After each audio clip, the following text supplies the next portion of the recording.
Go ahead, Keith. You want to open the meeting? Yes, I call the Lebanon Planning Commission meeting for Monday, May 18th, 2020. Call to order. And Ben, we'll let you do the reading first, okay? All right. Do roll call real quick. Matt Reynolds. Here. Kevin Krulik. Here. John Lasley. Here. Ashley Paddock. Here. Keith Campbell. Here. Brian Tandy. And Lori Gross. Here. All right, we've got 6 members present. We do have a quorum. And then before we go ahead and jump into the agenda items, I just want to take a moment for those from the public that may be watching this meeting either on public access or online on the YouTube channel. Just wanted to give you some information about how to participate in the public hearings. So if you have any questions or comments on any specific items that we're discussing, here is how you'll be able to provide those comments since we're not having the meeting at City Hall. For those of you that are watching on the YouTube channel and have a Gmail email account, you will be able to provide comments on the YouTube channel platform. If you're doing so on that platform, you need to start your comment or question with your full name and address, and then your questions or comments. If you want them to be read during the public hearing, you need to provide your name and address, or they will not be read during the public hearing. So please make sure, if you're providing questions or comments on the YouTube channel platform, please make sure to provide your full name and address first before your question or comment. For anyone else that's watching on YouTube channel, excuse me, that does not have a Gmail email account or is watching on public access, you can provide questions or comments on a text line that's specifically set up for this meeting. The phone number for that text line is 765-335-2230. Again, that number is 765-335-2230. To be able to text your questions or comments, again, make sure you include your full name and address first, and then follow that with your question or comment in order to be read during the public hearing. And we will open the public hearing, but you can provide your questions or comments at any time during the presentation, and we will collect those and then read them into the record during the public hearing, and we can answer any questions or comments then once the public hearing is closed. All right, I think that covers everything in terms of the public. So, Keith, if you want to go ahead and move on to approval of minutes. Yep, that's what we're going to do, is approval of minutes. I'll accept the motion for those. I'll make approve the minutes. I'll second. Okay, we have a motion and a second. All in favor, say aye. Aye. Aye. Aye. Aye. And I's aye. Not all 6 of them, I think. Yeah. Okay. Okay, old business. Okay, this is docket number 20-12. Inky Development LLC requesting DUD Planned Unit Development Rezone Ordinance. Planning Commission to approve amendments to the ordinance made by the Common Council at their meeting on February 10th, 2020. All right, just to walk through this for you guys, if you recall from back at our, I guess it was our January meeting, so several months ago, when you forwarded the PUD ordinance to the Common Council with a favorable recommendation, we were in the midst of finalizing some negotiations with the applicant regarding how to handle some smaller lot sizes and what sort of additional standards we wanted to tack on to those smaller lots. So we were comfortable with a 60-foot minimum, and the applicant had been talking with a lot of residential developers about the thought and idea and desire to do perhaps some smaller lots as small as 50 foot wide. So what we did with them was work to add some additional architectural standards for anything that's with a 50-foot wide lot. And how this will play out, certainly in a 2,000-acre development, there's going to be multiple sections of this development. When they come in for specific approval for that section, they will let us know what their minimum lot standard is going to be, if it's 60 feet or above, or something less than 60 feet down to 50 feet. When they do that, then they will also have to select an additional standard that we had outlined for them or with them. We set up a series of 5 different options in essence for 50-foot wide lots. that adds some additional architectural standards to the front, or additional landscaping, or a larger front yard setback and something like that, just again to create some additional visual appeal to the front of the house in exchange for that 50-foot wide lot.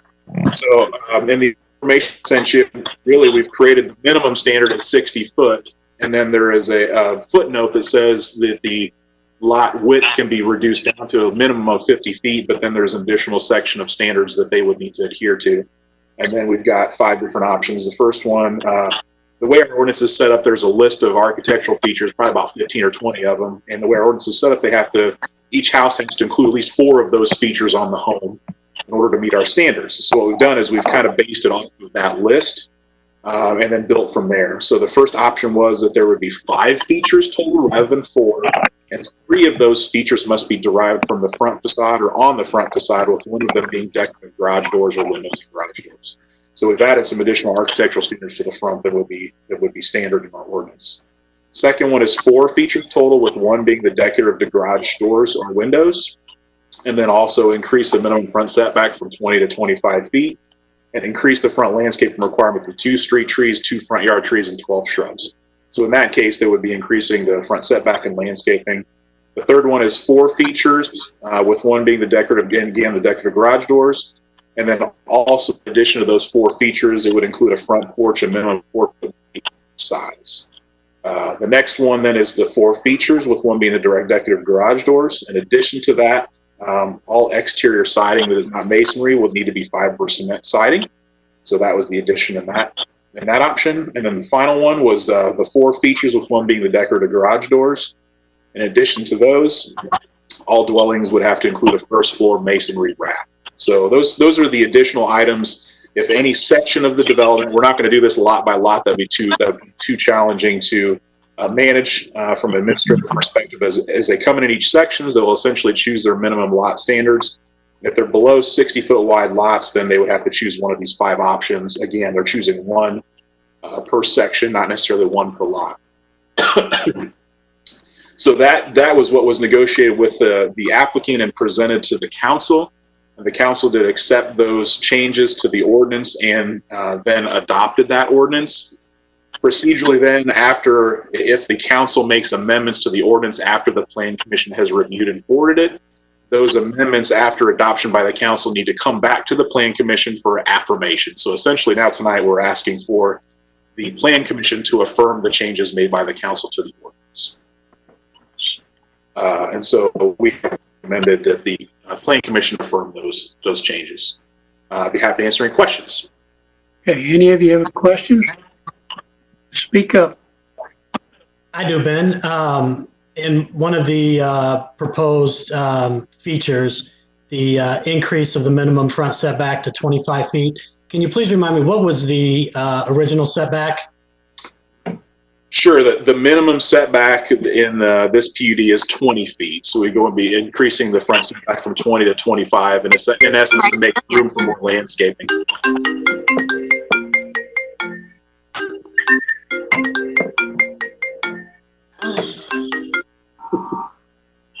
Sorry about that. Okay. And then I did have another question too, just for clarification, Ben. These increased bonus features would apply to an entire neighborhood section, not just the individual homes, correct? Correct. Administratively, it'd be difficult for us to have to manage this lot by lot. So what we're asking them to do is, as a section comes in, if they're looking for that reduction in minimum lot width, then they would have to select for us what the additional architectural standard is that they're going to apply to that section.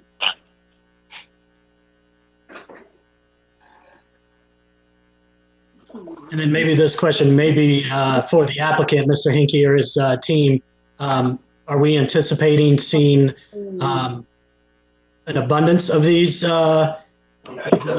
reduced side yard setbacks, or is this just in case? No, we're not anticipating abundance. Can you hear me? Yes. Yes. Okay. No, we are not anticipating abundance of those, but when you do get into creating a village, and especially when you get closer to the center of the village and that type thing, you do end up having smaller lots. Most of these are empty nester type lots or empty nester type homes that want to be in an amenity, heavily amenity laden lifestyle type community, but they don't want the large yards and they want to be in a village center type atmosphere. Thank you, sir. You're welcome. Anyone else have any questions? Was not hearing any. I'll accept the motion. But, Steve, before we do that, Steve, do you have any other comments you want to bring up? No, I don't think so, Ben. I think you covered it, very well.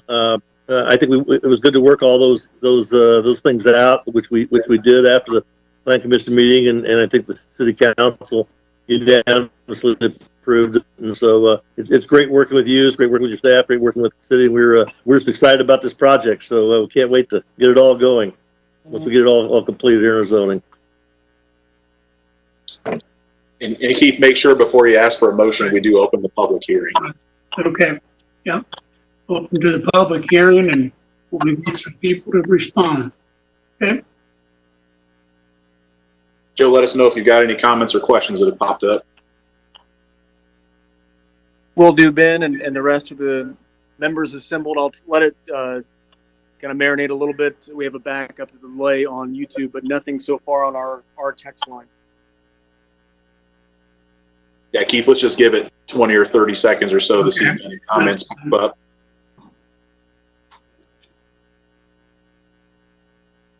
Got 10 seconds to go.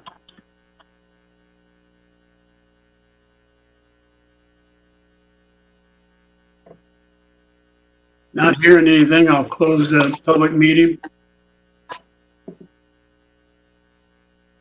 And just a reminder for when you get to the point of the motion, this is a motion to affirm the changes or the amendments that were made in the ordinance by the council. So just want to make sure we get that verbiage correct. So I'll have an entertain a motion for that. I'll make the motion that we recommend, or the Plan Commission approve the amendment to ordinance 2020-01 that was adopted by the Common Council at the February 10th, 2020 meeting. I'll second. Yeah, we have a motion and a second And that's a motion to affirm. to affirm that. Yes. All right, I'll take roll call here. Matt Reynolds, Yes. Kevin Krulik, Yes. John Lasley, Yes. Ashley Paddock, Yes. Keith Campbell, Yes. and Lori Gross. Yes. All right, the motion passes. Thank you very much. Okay. Going on to the new business. Docket number 20-13. Consideration of initial zoning classification for voluntary annexation consisting of 2 parcels totaling 57 acres.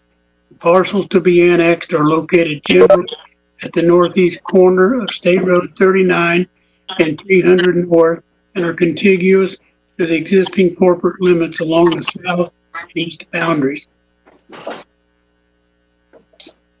All right, I'll pull a map up so you can see where this is here in a second. This is phase 3 of an annexation we started probably 1.5 years, 2 years ago. A local broker has been working on this and needed to do it in phases. So let me pull up a map here so you can see, including the public can see what we're talking about. Let me share my screen here. Can everybody see that map? Yes. Yes. All right, so as you see here, State Road 39 is on the west, 300 North is to the south. These parcels that you can see here kind of in this hole to the southeast of this area have already been annexed in earlier phases, and now that those are effective now, this is the final phase of this annexation that the local broker is working on. You can see here it's in a rural residential area. There is no development proposed. So in a case where there is no development that has been proposed, the Unified Development Ordinance suggests that we essentially put our base residential classification. So we have then, because of that, recommended the SF single-family zoning classification. That would be forwarded to the Common Council for consideration. Let me stop sharing. Does anybody have any questions?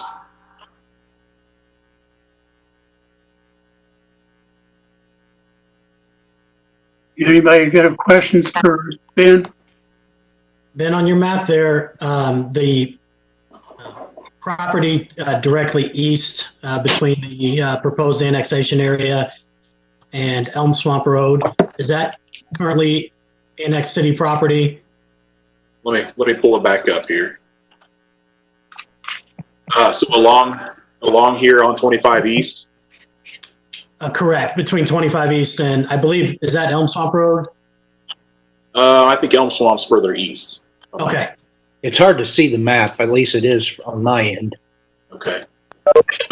So the properties that are kind of right here in the hole to the southeast are annexed, and then as you go on the other side of 25 East, there is a piece of property. I think Jackson Farms owned it that has been annexed in the previous phase. But then there are, as you can see, some residential properties on 25 East that are not in the city's limits. Thank you, Ben. Yep. Okay, anyone else have questions for Ben? Now we'll open up our public hearing. We'll give about 30, 40 seconds.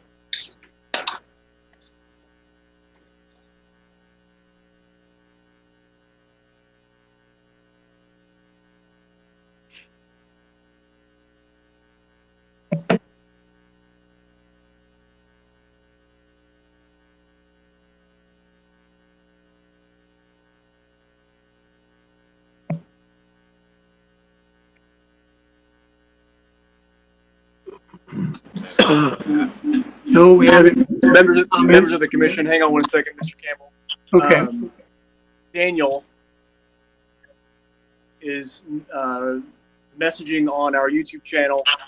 Okay. He's trying to see the map again, so Ben, if you wouldn't mind bringing that up. Also, he texts in, or messages in rather, it would be nice to see some of the streets or markers. He goes on to message in. He's getting turned around. Are we near the school? He's asking. So if you don't mind referencing where it is on the map for Mr. Eckerly, message in via our YouTube channel. Where the school is, you said? I believe he's just getting a little bit turned around. And so Okay. if you don't mind referencing some of the streets and maybe give Sure. us proximity to some of the things in the area, what he's asking for. We're on the far north end of town. 300 and north is what you see here running east-west to the south of the property. State Road 39 is just to the west, and 25 East is just to the east. Just off the map to the south is the hospital. So we are north of the hospital on the other side of 300.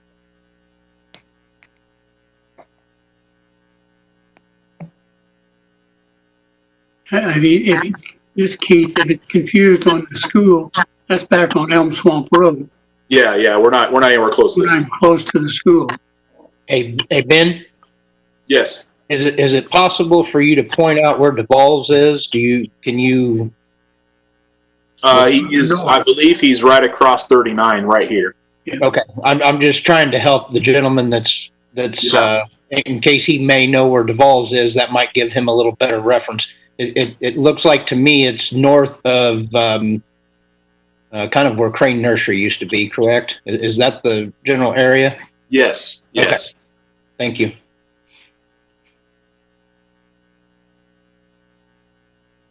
there any follow up to that, Joe?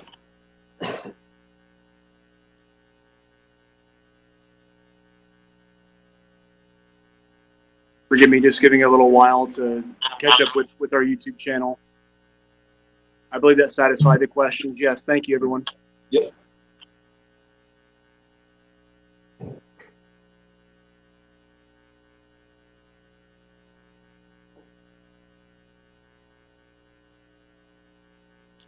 So is that all of it, Joe? Yes, sir. That is the extent of all the messages, YouTube, and also our text line portal. Okay, well, then I'll close the public hearing then. And then I would consider a motion on docket 20-13. I'll make motion, a we have- motion that we recommend the single-family housing or single-family residential SF zoning classification to the Common Council for the proposed annexed territory. Yes, sir. I'll second the motion. All right.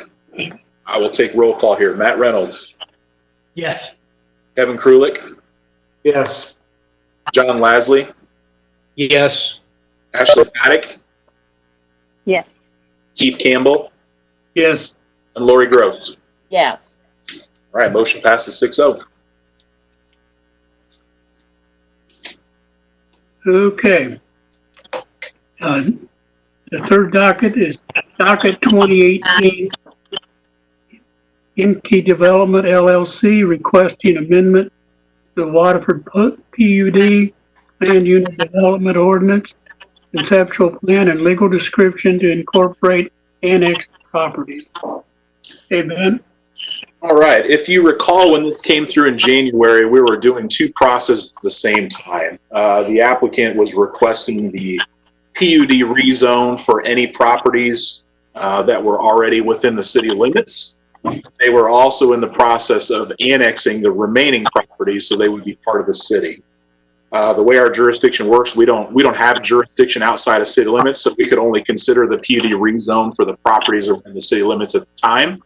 And what the intention was to essentially return back to the Plan Commission to extend that PUD rezone to the annexed properties once the annexation became effective. So that is what we're doing here at this time. Really, the only action that's taking place here is we will be approving the same PUD rezone that was already approved by the Plan Commission and Council in January and February. We're just extending those same approvals to the property that is now being annexed or has been annexed to the city. Annexation was effective, I believe, either late last month or early this month. So now that annexation is effective, we're extending the same zoning standards of the PUD rezone to the annexed property. There is no changes to the development standards. This is all the same PUD ordinance that was approved and adopted by the council in February. We're just, in essence, this time is we're approving the PUD rezone for the annexed territories. To show you what that is, let me go to the correct screen here and find the map for you.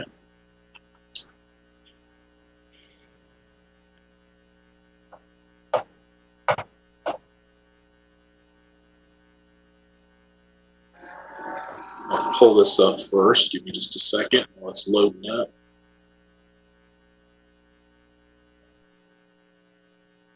So this is the piece that was the main piece that was annexed and was effective just this last month. So the portion of this project that's in the city is to the south, kind of in this gap here between the interstate along 400 East. So these are the components that were part of the annexation became effective just recently, and now the PUD rezone will be extended, and the intent is to be adopted for these remaining annexation pieces. You have already seen the land use plan for this property. We did show it to you in January when this came through originally. I'll pull that up here in a second so to remind everybody of that too. This is the primary piece that was part of the annexation. And let me pull up, there is another piece. Let me see if I can get that one too. This is, can you see that? It's reloading.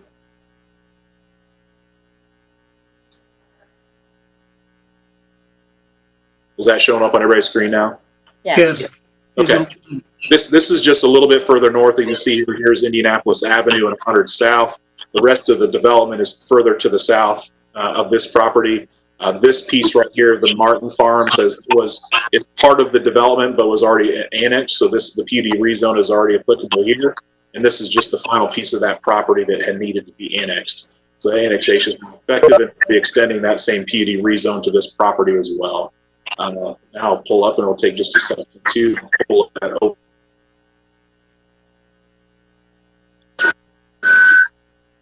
So the properties that we're talking about are the northern half of this, kind of in this area, and then this little triangle piece up here to the northwest. So again, this land use map was the same thing that was shown to the Plan Commission and Council earlier in January and February. Nothing has changed about the land use map. Nothing has changed about the PUD ordinance and development standards. All we're doing is essentially extending that PUD rezone to the properties that are now annexed. So that is all I have. And of course, we have recommended that the Plan Commission forward the PUD or forward the PUD rezone to the Common Council with a favorable recommendation. I'd be happy to answer any questions with them. Does the applicant have anything to say? No, we really don't. Go ahead, Steve. I really don't. It simply is exactly the same thing. If you recall, part of it was annexed before, so the whole master plan was for the entire development, entire area that we all presented, and it's just that part of it was not annexed, so we annexed that, and so now this same master plan that you all unanimously adopted really is the same thing being applied, to the remainder of the property. Thank you. John, did you have a question? No, I do not. Okay. Anybody will open it up to a public hearing?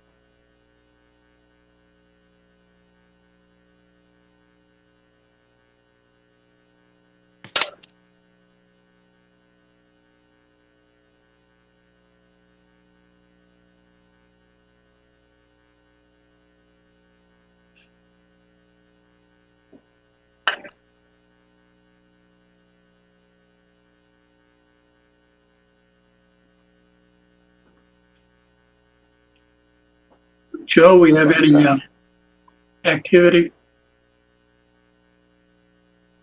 Nothing on our text line portal, but Mr. Eckerly has continued to message in about different thoughts and feelings, and it sounds like he's on board. He says, "Oh, Waterford, super excited about it." So that was the last text in his thread there. So Okay. no other comments regarding this issue at this time. Okay, then there are no outside messages. We'll close Before we close the public hearing. comment, I think there was one additional comment on the YouTube channel from Casey Sampson.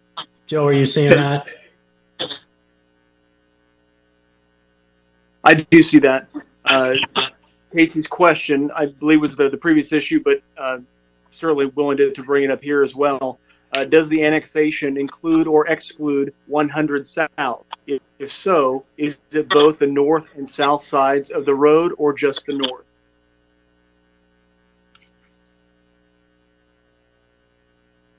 That question again, does the annexation include or exclude 100 South? If so, is it both the north and south sides of the road or just the south? Yeah, I can touch on that real quick. This certainly. Actually, Keith, maybe you want to close the public hearing. This is related to the other item, but I can still answer it. Well, we'll close the public hearing on docket 2018 and put it up again on docket 2013. Yeah, just to quick address that question. I think this annexation is all north of 100 South. I don't even think it's. I'm here. Let me pull up my map again so we can refer to that. It's not even, if I recall, it's not even adjacent to 300 North. Bentley, it's 100 North, wasn't the question? Yeah. This annexation has land on both sides of 100. It's 100 South. Yes. Joe, maybe you want to repeat the question. Maybe I misunderstood. Absolutely. That question again. Does the annexation include or exclude 100 South? If so, south. Is it both the north and south sides of the road? Let me pull up. Ben, the ordinance provides that if the property is on both sides of the road, then the road is included in the annexation. Yeah. So let me pull up the map here real quick so we can see it again. So the annexation does not go north of 100 South. It goes adjacent to 100 South in some of these areas. So the annexation would include the road in those areas.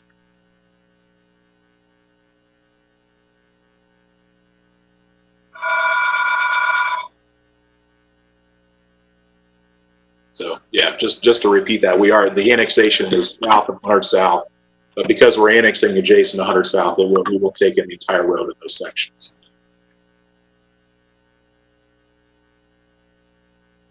And then also on that north side of the road, Ben, only with this, only on that, where we just annexed tonight, the rest of it's gonna still be out of the city, right?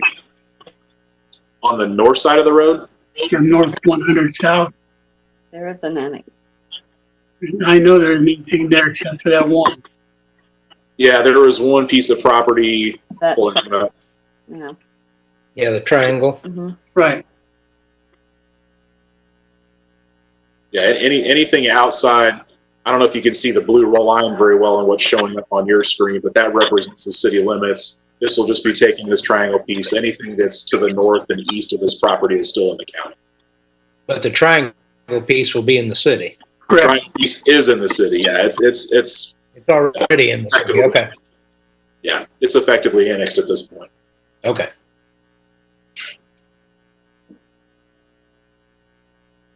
Any other comments or questions, Joe, that have popped up?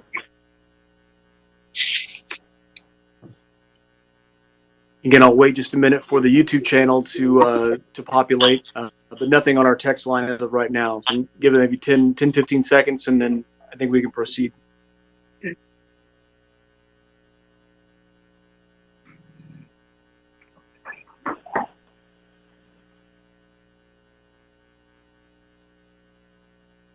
Okay, we can proceed now.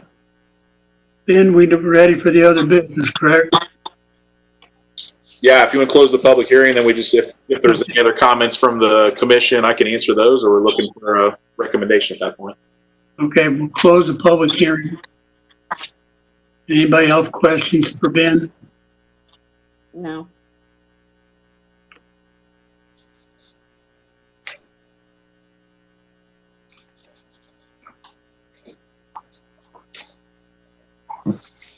Okay. You have any other business, Ben? You need a motion on this item. Okay, I'm sorry. We need a motion on docket 2018. I'll make a motion on docket 20-18 that the Planning Commission finds compliance with the UDO established criteria and forward with a amended PDO rezone and ordinance to the Common Council with a favorable recommendation. I'll second. Okay, we have a motion and a second. On a roll call, Ben? All right, Matt Reynolds. Yes. Kevin Krulik. Yes. John Lasley. Yes. Ashley Paddock. Yes. Keith Campbell. Yes. And Lori Gross. Yes. The motion passes 6-0. Thank you. Okay. Is there any other business by any of the commission members or Ben? I don't have anything additional. Not hearing any, I would entertain a motion for adjournment. I'll make a motion that we adjourn. Second. All in favor, say aye. Aye. Aye. We're adjourned. Thank you, everybody. Thank you. Thank you. Our next meeting, yeah, never mind.